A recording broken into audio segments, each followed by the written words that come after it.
9 मई जलाओ घिराव के 2 मुकदमात में महफूज फैसला सुनाने के लिए 11 अगस्त की तारीख मुकर्रर कर दी गई है।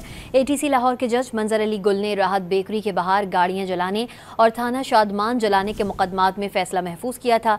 इस बारे में मजीद जानते हैं डॉन न्यूज़ के नुमाइंदे राना बिलाल से। जी राना बिलाल, मजीद बताइएगा। जी देखिए, कैंट की हदूद में राहत बेकरी के बाहर गाड़ियां जलाने के मुकदमे और थाना शादमान को आग लगाने के मुकदमे में जो इस्ताद दहशतगर्दी अदालत है उनकी जानिब से फैसला महफूज कर लिया गया है, जो कि 11 अगस्त को सुनाया जाएगा। इन मुकदमात में शाह महमूद कुरैशी, यास्मीन राशिद, उमर सरफराज कीमा, इजाज चौधरी समेत तहरीक इंसाफ के दीगर रहनुमा जो है और कारकुनान जो है उनको नामजद किया गया है। आज तमाम मुल्ज़मान के जो 342 के हतमी बयानात हैं उनको रिकॉर्ड कर लिया गया। अदालत की जानिब से तमाम तर दलाइल मुकम्मल होने के बाद, गिरा मुकम्मल होने के बाद, बयानात मुकम्मल होने के बाद फैसला महफूज कर लिया गया है, जो कि 11 अगस्त को दहशतगर्दी अदालत के जज मंजर अली गिल की जानिब से सुनाया जाएगा। इससे कबल भी लाहौर की ATC एक मुकदमे में फैसला सुना चुकी है। मजीद 2 मुकदमात में फैसला महफूज है, जो कि 11 अगस्त को सुना दिया जाएगा। राना बिलाल अपडेट कर रहे थे, आपका शुक्रिया।